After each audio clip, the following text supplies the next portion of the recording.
Hola chicos, ¿cómo están? Muy buenas noches, bienvenidos al curso de literatura. Mi nombre es Lennon Rivera Maya y el día de hoy, alumnos, vamos a entrar al tema que viene a ser la literatura quechua, como también la literatura colonial. Lo que vamos a hacer es explicar un poco sobre estos dos temas fundamentales para tu preparación.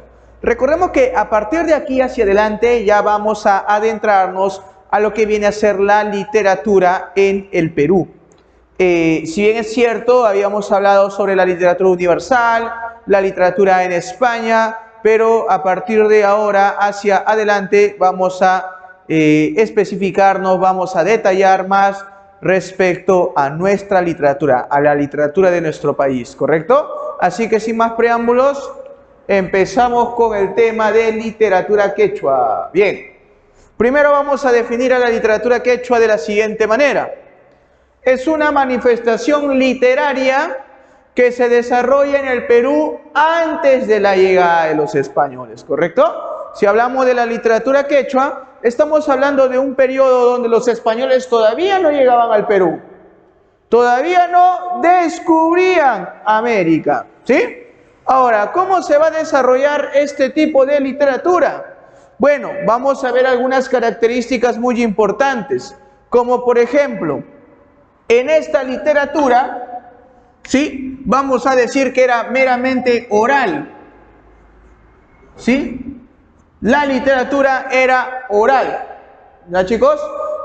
No había una escritura, vamos a decir que era ágrafa, ¿correcto?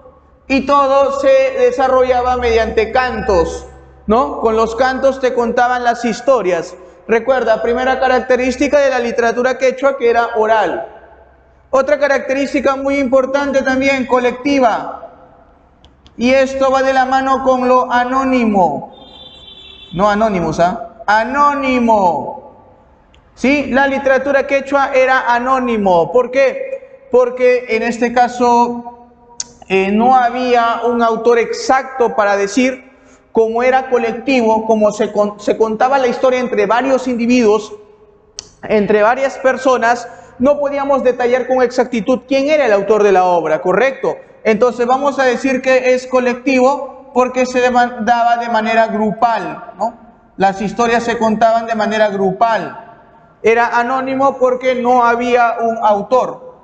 No hay autor exacto de las obras, ¿correcto? Muy bien, ahí están las características más importantes: oral, colectivo, anónimo. ¿Qué otra característica más podemos observar acá, profesor? De que la literatura quechua era totalmente, vamos a decir, politeísta, ¿no?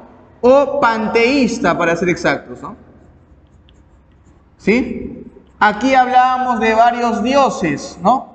Pan se entiende como chapla, no. Con francés, no. Pan se entiende como todo, ¿sí? Panteísta, es decir, todo lo que el ser humano, lo que el Inca podía observar, era hecho y decidido por un dios. Si yo veo un cerro, es porque hay un dios ahí. Si yo veo la luna, es porque hay un dios que me está guiando desde arriba. Y si yo veo el sol, a ese máximo ente resplandeciente, viene a ser el Inti, por lo tanto es mi máximo Dios, como también la Pachamama, el dios Huiracocha. Entonces vamos a hablar de muchos dioses. Panteístas porque hay varios dioses que todos se van centrando en una sola cosmovisión. ¿Está bien, chicos? Entonces no te olvides, ¿sí?, de que el panteísmo es una característica muy importante en la literatura quechua. ¿Qué más, profesor? Acá, agrarista. ¿Sí? La vida del campo, ¿sí?, va a ser muy determinante para el prehispánico, ¿no? Aquí nuestros antepasados adoraban bastante lo que era el paisaje, lo que era la fertilidad, lo que era el cultivo, las cosechas, etcétera. Era totalmente agrarista, ¿correcto? Animista, ¿sí? Objetos, seres inertes cobran vida, le vamos a llamar de esta manera, ¿no? Es decir, te había mencionado que para un, ¿no?, antepasado, para un inca, el sol no era un ser inerte para en este caso el inca. El sol era un apu, era un dios, entonces tenía vida, ¿no? Para los incas todo objeto que veían alrededor es porque tenía vida. La laguna tenía vida, los ríos tenían vida, el sol tenía vida, los cerros tenían vida, ¿no? De esa manera, ¿ya? Totalmente animista. Y por último, clasicista o clasista, ¿no? ¿Sí? Había una desigualdad. No vayas a pensar que en el periodo de los incas todo era color de rosa, todo era de un mundo de maravillas. No, también había diferencias sociales. Había una pirámide social donde el que estaba arriba era el inca y el que estaba abajo era el siervo, ¿no? El esclavo, el del pueblo, ¿ya? Entonces, no vamos a decir que había una igualdad. También habían desigualdades, claro que sí. ¿Correcto? Muy bien, entonces aquí tenemos una de las características más importantes de la literatura quechua, no te vayas a olvidar. Pasemos a la siguiente columna. En esta columna he hecho un cuadro, quizá comparativo, porque se van a desarrollar dos tipos de literatura, ¿está bien? Primero tenemos una literatura popular, es decir, dedicada para el pueblo, donde van a ser realizadas este tipo de literatura por los arabicus, ¿no? Los arabicus eran los maestros del pueblo, que enseñaban a los hijos, ¿no?, de los siervos, ¿no?, a los hijos de los campesinos, de ellos, ¿está bien? Realizado por arabicus. Era totalmente musical, musicalizada, y eran breves, representadas mediante diálogos. De esa manera, ¿correcto? Es una literatura popular, ¿sí? Musicalizada y se daba mediante los diálogos. En la literatura oficial, llamémoslo oficial entre comillas, porque no, supuestamente era una literatura dirigida para el incanato, para la clase alta, ¿no?, para los que están arriba. Y estos eran realizados por los maestros, grandes profesores llamados amautas. En cambio, los otros profesores que eran para el pueblo le llamaban arabicus. No olvidar esa diferencia, ¿correcto? Los arabicus eran profesores que enseñaban a los hijos de la clase baja, a los hijos del pueblo. Y los amautas eran profesores que enseñaban a los hijos de los incas, de la clase alta. ¿Está bien? No te olvides esa diferencia. Arabicus, clase baja, clase popular; amauta, clase alta, clase oficial o inca, ¿sí? Muy bien, ¿qué más, profesor? Tenía un fin didáctico. Y siempre se buscaba o glorificar, vamos a colocar esta palabrita, ¿no? Glorificar al inca. Se buscaba glorificar al inca, siempre, ¿correcto? Entonces, muy bien, aquí vemos, por lo tanto, este cuadro comparativo entre una literatura popular y una literatura oficial. Pues, obviamente que el tipo de literatura, el tipo de enseñanza no va a ser la misma, pues, alumnos. Como van a haber desigualdades sociales, la enseñanza también se va a dividir en una enseñanza quizás vaga o superficial, con otra enseñanza mucho más desarrollada, ¿no?, con una enseñanza mucho más eficaz, etcétera, ¿ya? Muy bien, entonces hay que diferenciar, ¿no?, el tipo de literatura que se va a brindar. Bien, alumnos, vamos a continuar. Tú debes saber que en Europa aparecen los géneros literarios, ¿correcto? Y es más, tú debes recordar que, y lo hicimos en una clase anterior, los primeros temas, de que aparece un griego que va a subdividir la literatura en géneros literarios, que eran tres: épico, lírico y dramático. ¿Te acuerdas cómo se llamaba ese literato griego? Pregunta San Marcos, cuya obra se llama Poética. Y en esta obra poética divide la literatura en géneros literarios, llamados épico, lírico y dramático. ¿Cómo se llama ese, ese literato, ese personaje muy conocido? Muy bien, escuché muchacha, telepáticamente me dijo Aristóteles. Así es, Aristóteles es el personaje que va a dividir en géneros literarios a las obras, ¿no? Y lo divide en dos. ¿A qué vamos a poner dos nada más? En el género épico y lírico, ¿correcto? Y luego vamos a entrar al género dramático, que lo quiero dejar al final, ¿sí? O por lo menos terminando esta clase de literatura quechua. Primero empecemos de las manifestaciones literarias en el género épico. Aparece el mito y la leyenda. En el mito aparecen historias sobrenaturales, totalmente ficticios, ¿sí? Por ejemplo, tenemos el mito de los dioses de Huiracocha, ¿no? Es un mito, ¿está bien? Pero también tenemos leyendas donde me hablan sobre las culturas de nuestro Perú.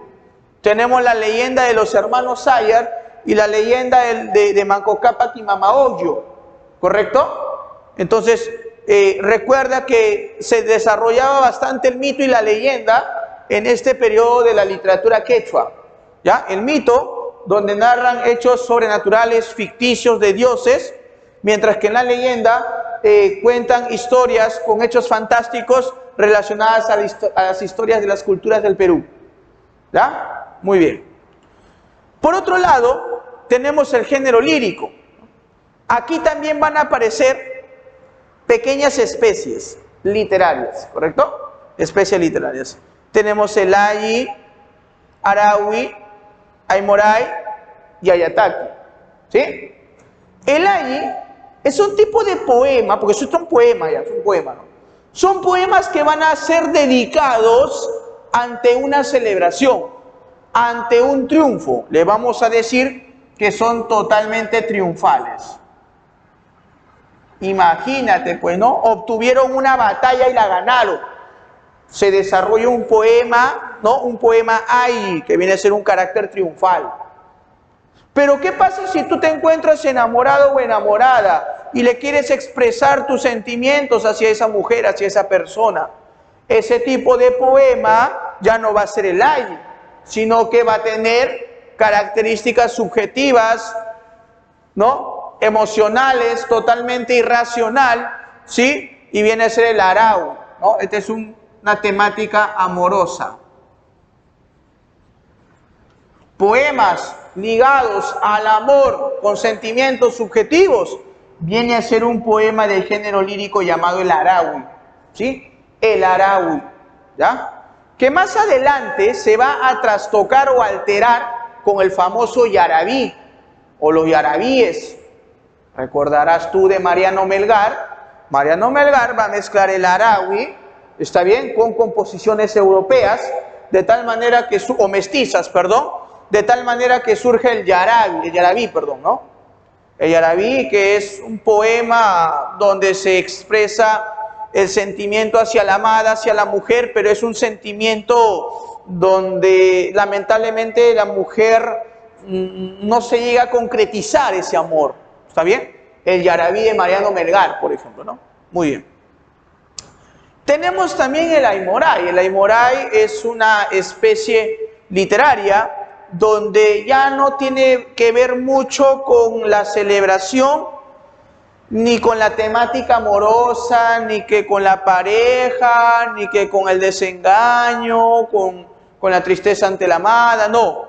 El aymoray presenta un carácter agrarista. Es decir, que son poemas dedicados a la vida campestre, poemas dedicados a los cultivos, a la siembra, a las cosechas, el aymoray. ¿Está bien? Y por último también tenemos el ayataki, ¿no? De todos estos, el ayataki es una figura literaria donde, pues, lamentablemente se va a expresar ese sentimiento ante la pérdida de un ser amado, ante la pérdida de un ser querido. Aquí vamos a hablar del ayataki como una característica melancólica, ¿no? Acá se da la melancolía. ¿Correcto? ante la pérdida de un ser querido, la nostalgia, la tristeza, ¿correcto? De esa manera. Entonces no se vayan a olvidar de estas especies literarias, ¿no? Tenemos el ayi, vuelvo a repetir, el arawi, el aymoray, el ayataki. Muy bien, alumnos, vamos a continuar. Vamos a ir a la siguiente columna. Vamos a hablar y vamos a terminar esta primera parte en cuanto a la literatura quechua de este gran personaje llamado Ollantay. Habrás escuchado, ¿no? No Ollanta Humala, Ollantay, que pertenece al género dramático. Aquí ya vamos a hablar del teatro, ¿correcto? Aquí hablamos del teatro. La especie es un drama, porque la historia, alumnitos, termina en un final feliz. Eso sí, termina en un final feliz, ¿vale? Bien, el autor es anónimo. No se sabe o no se puede determinar con exactitud quién creó la obra, anónimo, ¿sí? La estructura está compuesta en 3 partes y la mayoría de sus versos presenta el famoso octosílabo. ¿Qué quiere decir octosílabo, profesor? Que la obra está compuesta por versos cuya cantidad de sílabas son 8. ¿Está bien? A eso se le llama octosílabo, ¿ya? La cantidad de sílabas vienen a ser 8. Bien, ¿y cuál es el tema, profesor? El tema viene a ser el amor y el poder.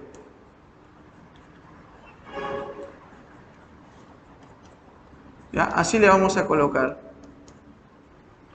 El tema de la obra viene a ser el amor como también el poder. Recordemos que esta obra presenta una influencia del siglo de oro español. Siglo de oro español, ¿correcto? La influencia española, ahí está. Se introduce también al personaje gracioso. A partir de esta obra, nosotros en el Perú vamos a hablar de ese personaje chistoso, gracioso, a quien se le va a ridiculizar. Tenemos a los personajes, vamos a mencionar. Empezamos a contar la historia. Aquí vamos a hablar del gran general llamado Pachacútec. Perdón, ¿qué estoy hablando? ¿Cuál general? El máximo inca, Pachacútec. Pachacútec en la obra representa a la autoridad. ¿Sí? Era un inca pues muy recto, firme, que tuvo 2 hijos, ¿no? Por un lado Tupac Yupanqui, ahí está, y por el otro lado tenemos a Cusicoyo, ¿no? Su hija, tan hermosa, Coyo, que en castellano significa estrella, ¿sí? Este inca Pachacútec tenía a un súbdito, a uno de sus mejores generales. ¿Cómo se llamaba este general? Es más, a quien Pachacútec le había dado un suyo, el antisuyo. De todo el Tahuantinsuyo le dio el antisuyo. ¿Cómo se llamaba? Ollantay. Ahí está. Que representa a la rebelión. ¿Correcto? Cusicoyur, que representa la sumisión.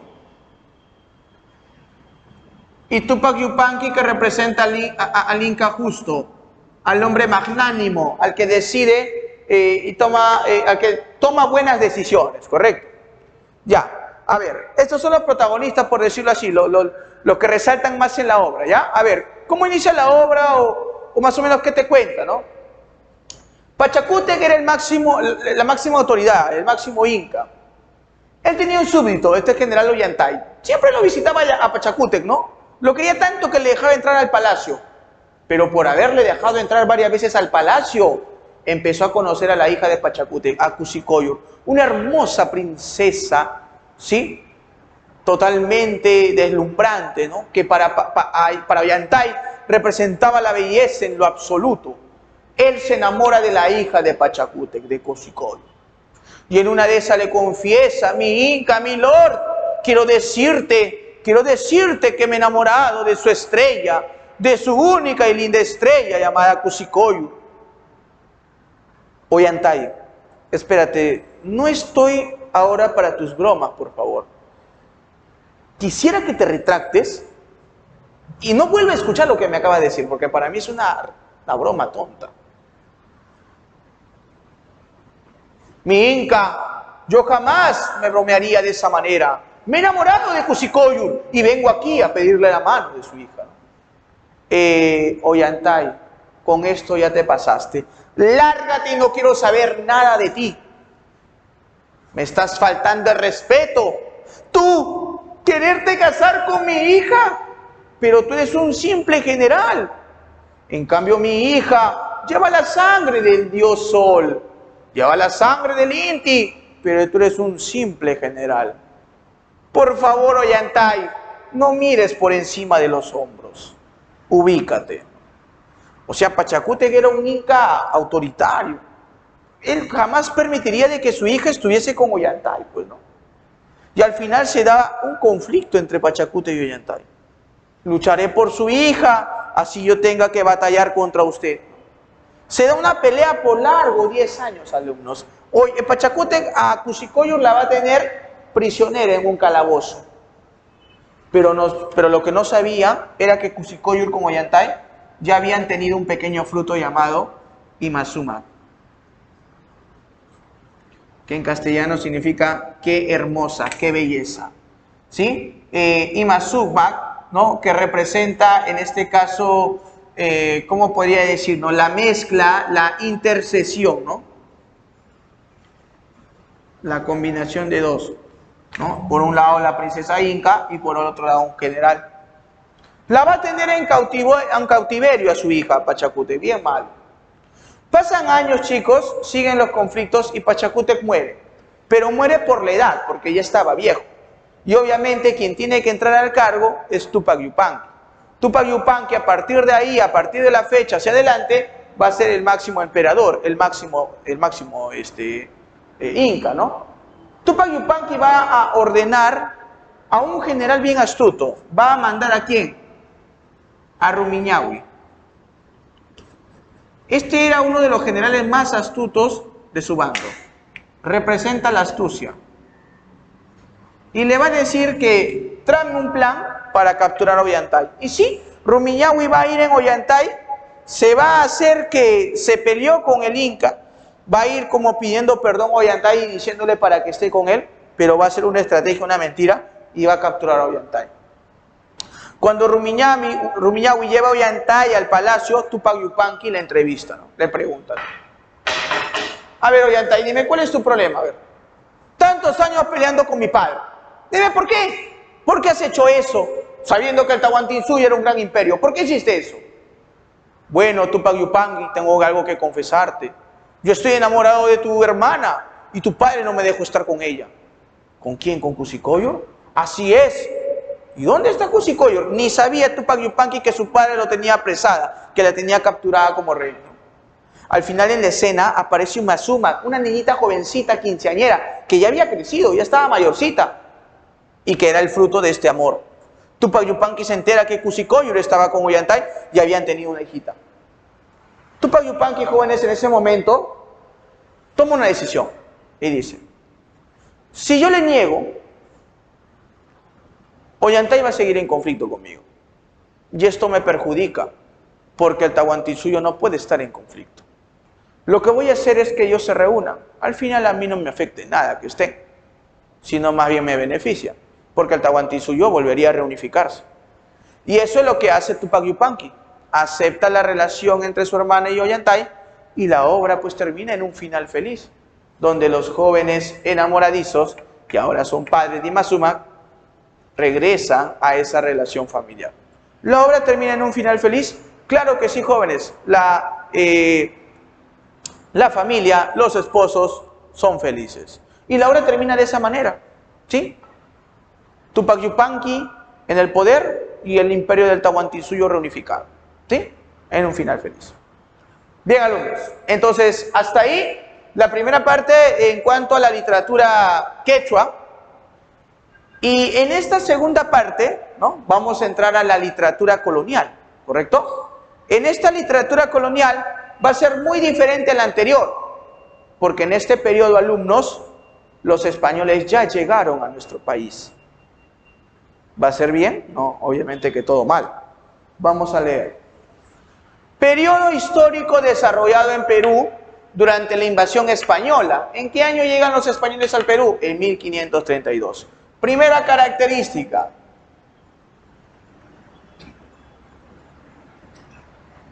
Acá. Se va a dar una mezcla o choque cultural. Claro, ¿no? Cuando llegan los españoles, traen su cultura, el castellano, que se va a mezclar el castellano con obviamente una cultura teocéntrica, ¿no?, que va a ser Dios, monoteísta.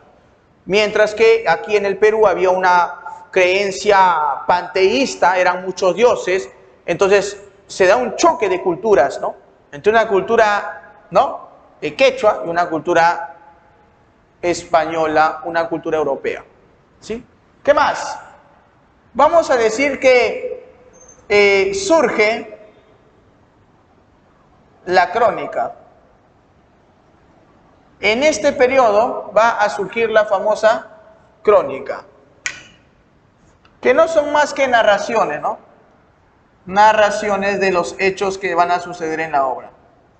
¿Sí? Es una narración. Ahora, aparecen cronistas, pero los cronistas presentan una visión parcializada del mundo. Visión parcializada del mundo. ¿Cómo es eso, profesor? De que los cronistas que son españoles, ellos eran enviados por el rey de España, ¿correcto?, para que puedan escribirle todo lo que está sucediendo. Pero yo les pregunto, ¿esos cronistas van a decir y van a contar la verdad al rey? No, porque esos cronistas van a contar a su conveniencia. Es decir, si el indígena era abusado, ella era violada por un español, iban a alterar esa información y le iban a decir al rey de que los indígenas son rebeldes, malcriados, que no hacen caso. Entonces, ¿te das cuenta cómo se altera? Entonces tienen una visión parcializada, injusta, porque parcial es injusto, que no dicen la verdad, que no son objetivos, ¿correcto? ¿Qué más? ¿Qué más por acá?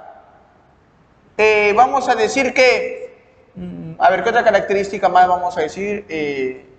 Bien, y aquí hay una poca preocupación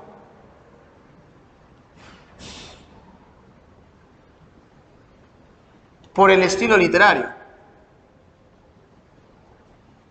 por el estilo literario, ¿correcto? ¿En qué sentido? De que cuando llegan los cronistas al Perú, alumnos, ellos no son cronistas muy conocidos, destacados.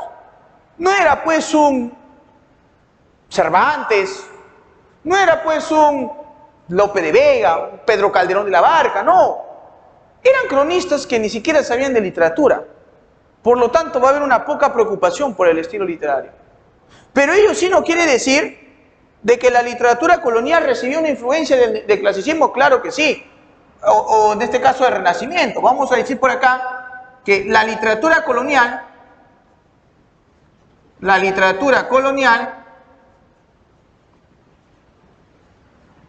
recibe influencia del Renacimiento español. Eso sí no vamos a negar. Del Renacimiento español. Ahí está. Ya, no te vayas a olvidar de eso.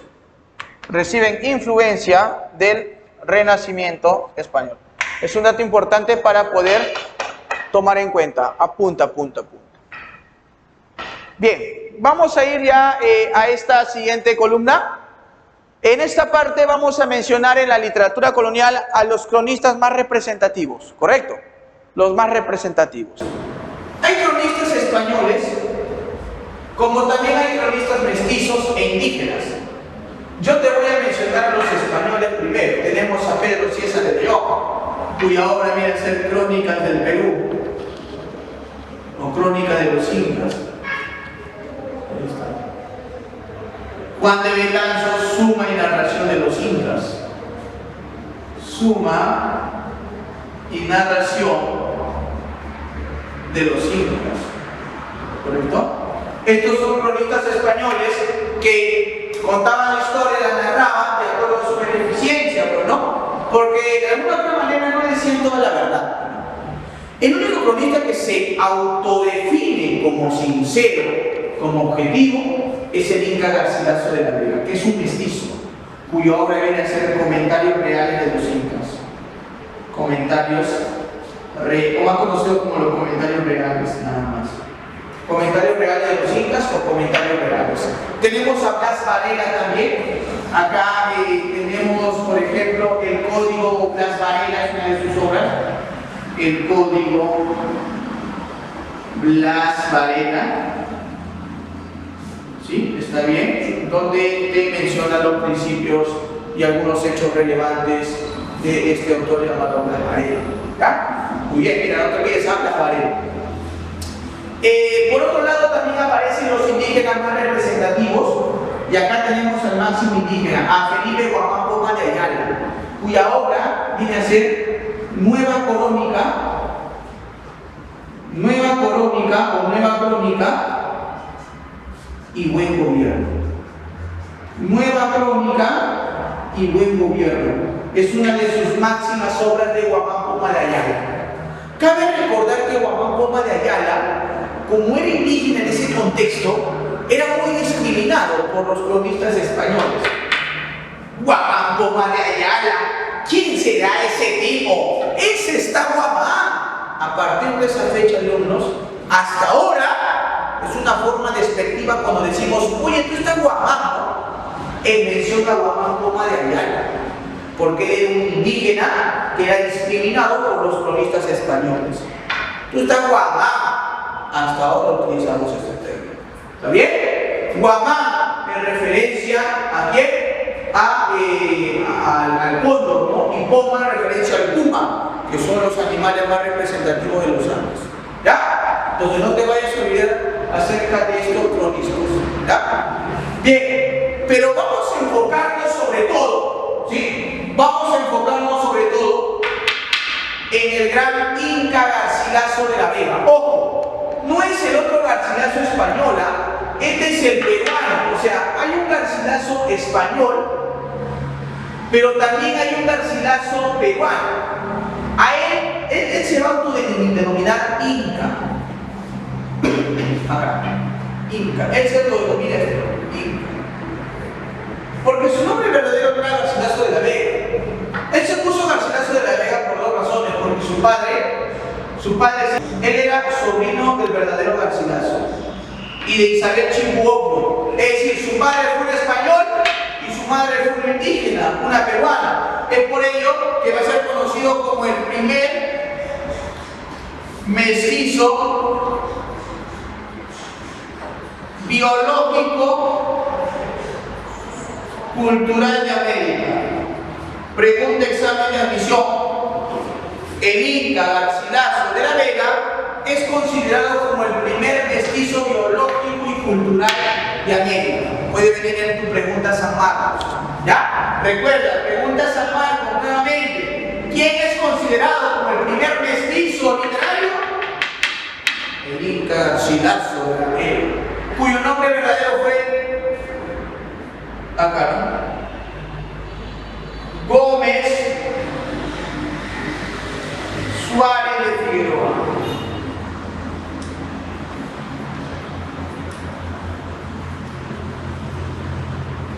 Este viene a ser el nombre verdadero del gran Inca Garcilaso de la Vega. Gómez Suárez de Figueroa. Pregunta San Marcos, examen de admisión. Solo vivió 20 años en el Perú. Hay que tomar en cuenta esto. Solo vivió 20 años en el Perú.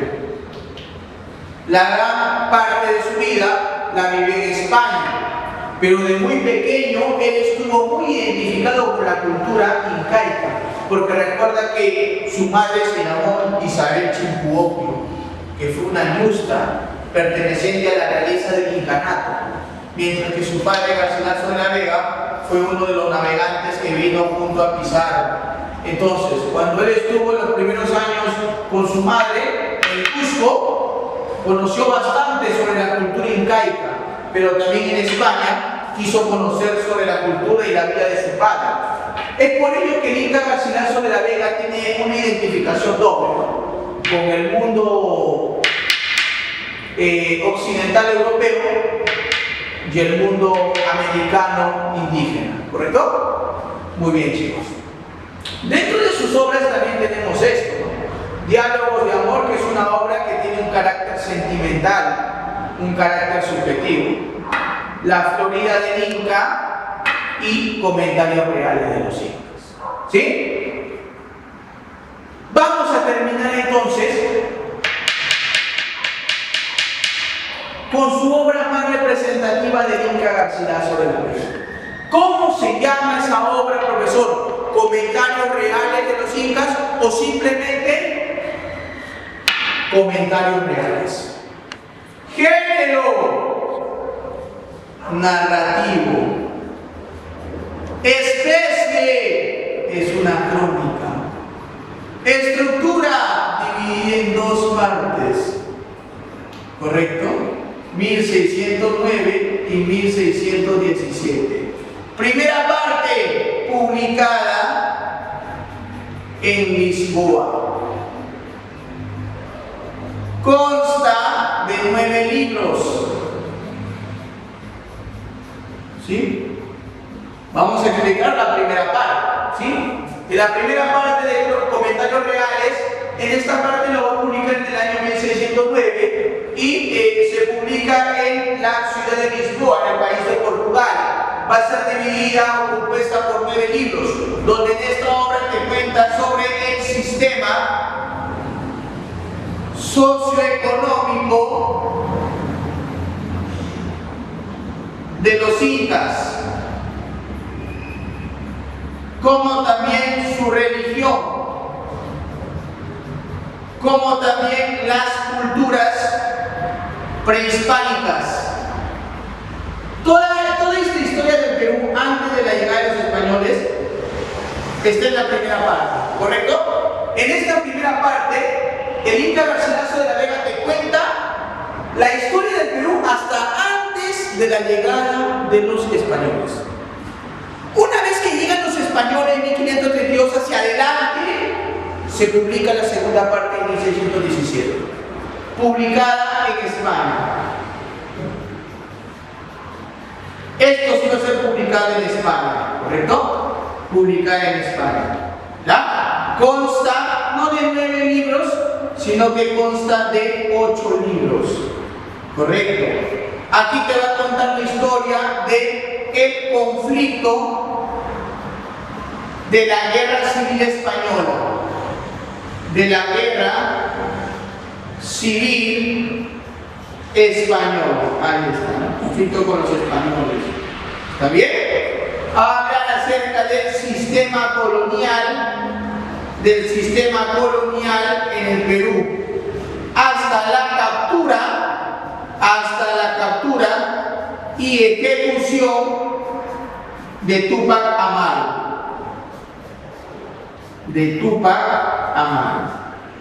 ¿Correcto? Todo esto es el periodo de la segunda parte. Muchos creyeron que la segunda parte era otro libro del Inca Garcilaso de la Vega, pero no es más que la continuación. En la primera parte se cuenta, se narra la historia del Perú antes de la llegada de los españoles, y en la segunda parte se cuenta y se narra la historia del Perú desde la llegada de los españoles hacia adelante, después de las invasiones españolas. ¿Correcto? Bien, alumnos, entonces hasta aquí estamos concluyendo la clase de hoy. Espero que me hayan entendido.